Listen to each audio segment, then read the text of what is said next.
2025년 2분기에 공부가 시작되었습니다. 처음 교재를 대했을 때 암시, 형상, 상징이라는 교과 제목이 매우 흥미롭고 관심이 갔습니다. 세계적인 종교학 고전이 한 권이 있는데요. 종교학자인 미르치아 엘리아데가 쓴 이미지와 상징이라고 하는 책입니다. 그는 신화와 종교에 담긴 이미지와 상징이라고 하는 특별한 주제를 다루는 분야에서 최고의 연구자가 되었는데 관련된 책 여러 권을 썼습니다. 그리고 그의 책 대부분에 이미지와 상징이라고 하는 용어가 제목으로 사용되었는데요. 비록 예언서에 국한되어 있지만 재림교회에서도 상징, 이미지라고 하는 주제를 사용한 교재이기에 반가웠습니다. 예언서를 새로운 방법으로 선보일 듯합니다. 모쪼록 한 기 내내 좋은 공부가 되기를 기대해 봅니다. 전국적으로 산불이 휩쓸고 지나가면서 여러 피해와 아픔이 있는데요. 까맣게 타들어갔을 피해자들의 마음과 생활이 조속히 회복되기를 바라봅니다. 2025년도 제2기의 교과 총론입니다.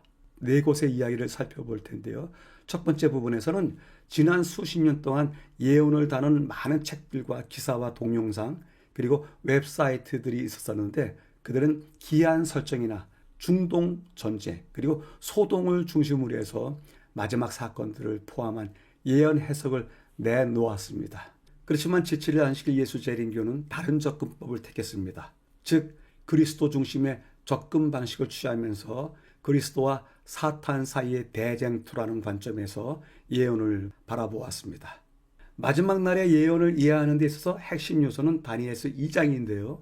2장과 평행 예언인 다니엘서 7장과 8장에도 이 세상 왕국들이 일어나고 사라진다는 동일한 개요가 담겨져 있습니다. 때문에 우리가 이 예언들을 공부하면서 역사적 관점을 예언 이해의 기초로 삼아 성경 예언을 해석하는 방법이라는 주제로 공부하게 될 것인데요. 특별히 예언적 진리와 마지막 사건을 밝혀주는 암시, 이야기, 형상, 은유들을 통해서 살펴볼 것입니다. 이번 기회에 교재를 쓴 저자는 숀 분스트라인데요. 그는 예언의 소리 담당자입니다. 미디어 사역의 대중 설교자로서 활동하고 있는데요. 그의 방송과 저술은 전 세계 영감의 원천이 되기도 해왔습니다. 비록 학자는 아닐지라도 그가 실제 현장에서 예언에 대한 이야기를 전하는 사람으로서 그가 공부하고 찾아낸 여러 해석 이야기들이 우리에게 큰 도움이 되리라 생각을 해봅니다. 이번 주 제1과의 제목은 예언의 몇 가지 원칙입니다. 2기 첫 교과 공부는 예언을 접근하는 방법에 대한 서론입니다. 13주 동안의 공부를 위한 이정표를 보여주는 듯한데요. 성경 해석학을 인용하여 어렵지 않게 설명하고 있습니다. 베드로후서 3장 16절에 그 중에 알기 어려운 것이 더러 있으니 무식한 자들과 굳세지 못한 자들이 다른 성경과 같이 그것도 억지로 풀다가 스스로 멸망에 이르리라 라고 하면서 예언의 해석에 중요한 사안을 제시하는데요. 이번 주 교과를 통해서 이런 오류를 범하지 않기 위해서 몇 가지 제안들을 듣게 됩니다. 이번 주 교과의 기억절입니다. 자랑하는 자는 이것으로 자랑할지니 곧 명철하여 나를 아는 것과 나 여호와는 사랑과 정의와 공의를 땅에 행하는 자인 줄 깨닫는 것이라. 나는 이 일을 기뻐하노라. 여호와의 말씀이니라. 하나님을 알고 깨닫는 것을 하나님께서 기뻐하신다고 하는데요. 매우 조심스럽게 다가서야 할 듯합니다. 왜냐하면 우리가 알고 깨닫는 것이 단지 지적인 역량의 성장이라면 누구든지 하나님을 알고 깨달았다고 자랑할 수 있지만 이 알고 깨달음은 익은 곡식이 머리를 숙이듯이 그 계시들에 대해서 머리 숙이고 겸손히 행하는 것으로 나타나기 때문입니다. 때때로 영상을 통하여 하나님의 신비와 계시를 다 아는 듯이 말하는 사람들을 많이 보는데요. 그렇다면 그들이 하나님이 될 듯합니다. 조금 더 가까이 하나님께 다가서서 그들의 말씀이 바뀌고 그들의 해석이 바뀌게 되기를 바라봅니다. 우리 모두의 마음과 영혼이 하나님께 닿아지기를 바라는 중에 한편으로는 늘 하나님 알기와 깨닫기를 갈망하시는 분들이 되시기를 기원해 봅니다. 왜냐하면 민수기서 24장 16절에 다음과 같은 말씀이 있습니다. 하나님의 말씀을 듣는 자가 말하며 지극히 높으신 자의 지식을 아는 자, 전능자의 환상을 보는 자, 엎드려서 눈을 뜬 자가 말하기를 하시면서 우리에게 영원한 것, 보이지 않는 것을 보는 자가 되기를 바라시기 때문입니다. 이번 주 기억절을 줄여보도록 하겠습니다. 나를 아는 것과 깨닫는 것을 기뻐하노라 하십니다. 이번 주 교과의 매일의 제목들입니다. 일요일 읽는 자는 깨달을지어다. 월요일 하나님은 우리가 당신을 알기 원하신다. 화요일 다니엘 이 말씀을 닫아둬라. 수요일 말씀을 연구함. 목요일 문자적인가 상징적인가. 전체 제목에서 알 수 있듯이 이번 주 내용은 성경 해석학의 기본을 다루고 있습니다. 특히 예언 공부를 어떻게 해야 될지 그 기본에 대해서 설명을 하고 있는데요. 본문의 5날을 재구성해서 분류해 보도록 하겠습니다. 일요일과 월요일은 하나님의 뜻, 하나님의 섭리, 하나님의 길 다 알 수 없다. 우리가 그것을 어찌 다 알 수 있으랴. 따라서 우리가 성경 공부를 해야 되는데 다니엘서를 공부하는 데 있어서 특별히 예언서를 공부하는 데 있어서 그 본문의 의미를 어떻게 해석할 것인가 그 근본적인 길을 제시해 봅니다. 쉬운 공부이지만 우리에게 기본적으로 우리가 취해야 될 입장을 다루는 공부라고 생각이 듭니다. 전체 배경을 확인하겠습니다. 예언의 몇 가지 원칙, 이해할 수 없는 것, 의견이 일치했다. 그리고 일관되고 신뢰할 수 있는 이해라고 하는 단어들이 보이는데요. 이 단어들을 모아보면 예언 해석, 그것은 일관과 신뢰성이 주어지는 원칙이어야 한다라고 제안을 주고 있습니다. 본문을 확인해 보도록 하겠습니다. 성경의 여러 주제에 대해 다양한 의견이 있는 것처럼 예언에 대해서도 그리스도인의 주장은 일치하지 않습니다.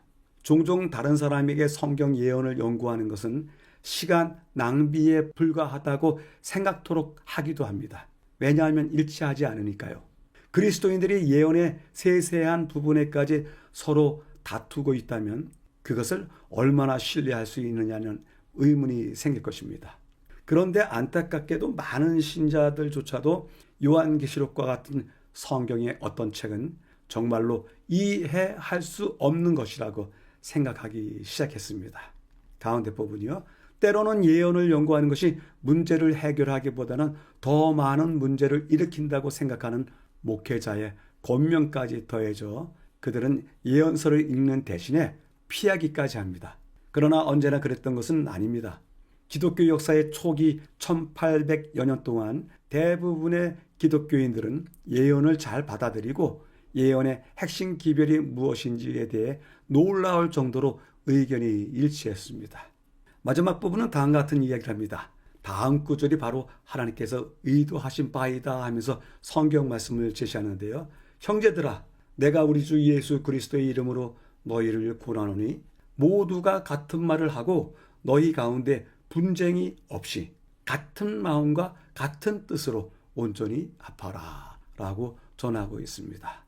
주신 말씀과 같이 이번 주에 우리는 예언에 대해 일관되고 신뢰할 수 있는 이해를 가져다 두는 몇 가지 원칙을 살펴보면서 모두 같은 마음과 같은 뜻을 가지고 온전히 합하기를 기대해 봅니다.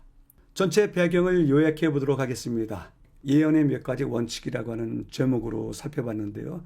다른 주된 주제는 예언, 다툼으로 신뢰할 수 없다면 이제 원칙을 찾아보자. 원칙이 있다. 그 원칙에 대한 이야기를 이끌기까지 세 이야기를 제시합니다.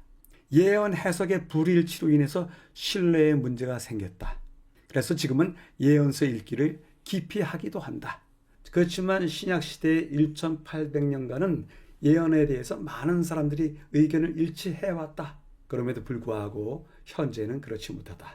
분쟁이 없이 같은 뜻과 같은 마음을 합칠 원칙을 살펴보자 라고 전체 배경을 요약할 수 있겠습니다. 물어보게 됩니다. 예언의 해석의 원칙에 대해서 몇 가지를 제시할 수 있을까요? 다는 아닐지라도 예언 공부는 이렇게 해야 돼. 예언을 해석할 때는 이렇게 해석해야 돼. 라고 여러분들이 제안할 수 있는 원칙이 몇 있는지요. 살펴보시길 기대해 봅니다. 첫 번째 날입니다. 읽는 자는 깨달을지어다. 다양한 의견과 해석, 문학으로서의 성경, 그리고 열린 마음 없이라고 하는 어절들이 보이는데요. 모아보면 다양한 견해와 해석이 있다. 따라서 그것들이 오해하도록 하기도 한다. 때문에 예언 해석에 있어서는 일치된 의견을 가지고 있어야 되지 않겠는가 제안 또한 주시고 있습니다. 확인하도록 하겠습니다. 기독교 서점에 가서 성경 예언에 관한 책들의 제목을 훑어보십시오. 아무래도 놀랄 겁니다. 왜냐하면 다양한 견해와 해석들이 가득 있습니다. 이런 현실은 누구도 요한계시록과 같은 책이 말하는 바를 진정으로 이해할 수 없다고 생각하게 만듭니다. 예를 들어서 적그리스도는 없고 단지 적그리스도는 은유에 불과하다. 아니면 미래에 올 것이다. 아니면 로마 제국의 어떤 인물을 이야기하고 로마 제국 시절의 어떤 조직을 이야기한다. 이런 식으로 해석하는 책들이 많이 있습니다. 그러니 이 중에서 어떤 것을 취해야 하겠습니까? 그래서 누군가는 성경은 오래된 바이올린인 것 같아서 당신이 원하는 곡을 마음대로 연주할 수 있다라고까지 말하기도 합니다. 무슨 뜻인가요? 오래된 바이올린은 많은 사람들의 손을 타왔기 때문에 어떤 사람이 조금만 바이올린 코드를 짚을 수만 있다면 그 바이올린 소리가 합당한 것이라고 아름다운 소리라고 여길 것이기 때문입니다. 그러나 성경은 절대로 그렇게 말하지 않습니다. 대신에 성경은 하나님께서 헛되이 말씀하시지 않으며 하나님의 말씀을 통해 진리를 찾을 수 있는 것을 기대하고서 성경을 읽으라고 권합니다. 가운데 부분을 위해서 성경 말씀을 읽으라고 하는데요. 예레미야서 9장 지혜로운 자는 그의 지혜를 자랑하지 말라. 용사는 그의 용맹을 자랑하지 말라. 부자는 그의 부함을 자랑하지 말라. 자랑하는 자는 이것으로 자랑할지니 곧 명철하여 나를 아는 것과 나 여호와는 사랑과 정의와 공의를 땅에 행하는 자인 줄을 깨닫는 것이라. 이번 주 기억절이었습니다. 이 구절은 하나님을 알게 하시려는 하나님의 의도에 대해서 전하고 있습니다. 많은 기독교 대학에서 문학으로서의 성경 또는 이와 비슷한 이름의 강좌를 제공합니다. 그 수많은 강의에서 교수가 마치 이교 신화를 읽는 것처럼 성경을 읽는다는 사실을 발견하는 것은 놀라운 일이 아닙니다. 많은 대학이 그렇게 합니다. 그런데 그런 자세는 성경 속에 도덕적 진리의 핵심이 있을 수 있지만 그 이야기는 사람의 마음대로 지어낼 수 있다는 생각입니다. 이런 교수들에게 성경이 하나님으로부터 영감받았다는 생각은 우스꽝스러운 이야기일 뿐입니다. 마지막 부분에요. 따라서 그들은 성경을 읽고 가르치지만 말씀하시는 하나님의 음성은 듣지 않습니다. 일부는 성경의 기별과 명백하게 반대되는 결론을 이끌어갑니다. 주님께 굴복하지 않고 진리를 배우려는 열린 마음 없이 성경을 읽는 사람들은 성경의 기별을 놓칠 뿐만 아니라 성경에 나타난 하나님의 사랑이시며 거룩하신 성품을 오해할 가능성이 높습니다. 많은 사람이 알지 못하는 사이에 이런 일을 행하기 아주 쉽습니다. 그래서 성령의 인도하심 아래 올바른 방법과 무엇보다 올바른 태도 없이 그저 성경을 읽는 것은 해로울 수도 있습니다. 교훈은 다음과 같이 이야기하고 있습니다. 우리가 사는 오늘날에도 옛날과 마찬가지로 사람들은 요긴한 진리의 말씀을 받아들이는 대신에 사람의 학설과 이론을 받아들인다. 그들은 자기의 판단과 견해를 하나님의 말씀보다 높이고 저희 자신의 권위를 가지고 성경을 가르침으로 성경의 거룩한 권위를 파괴한다. 그리하여 불신의 씨가 널리 뿌려지므로 사람들의 마음이 혼란되어 무엇을 믿어야 할지 모르게 된다라고 하십니다. 첫째 날을 요약해 보겠습니다. 읽는 자는 깨달을지어다라고 하는 제목으로 다루었는데요. 그 주된 내용은 오래된 바이올린을 연주하는 것 같이 성경 말씀을 자기 뜻대로 해석한다 라고 하는 것입니다. 이야기를 확인해 보도록 하겠습니다.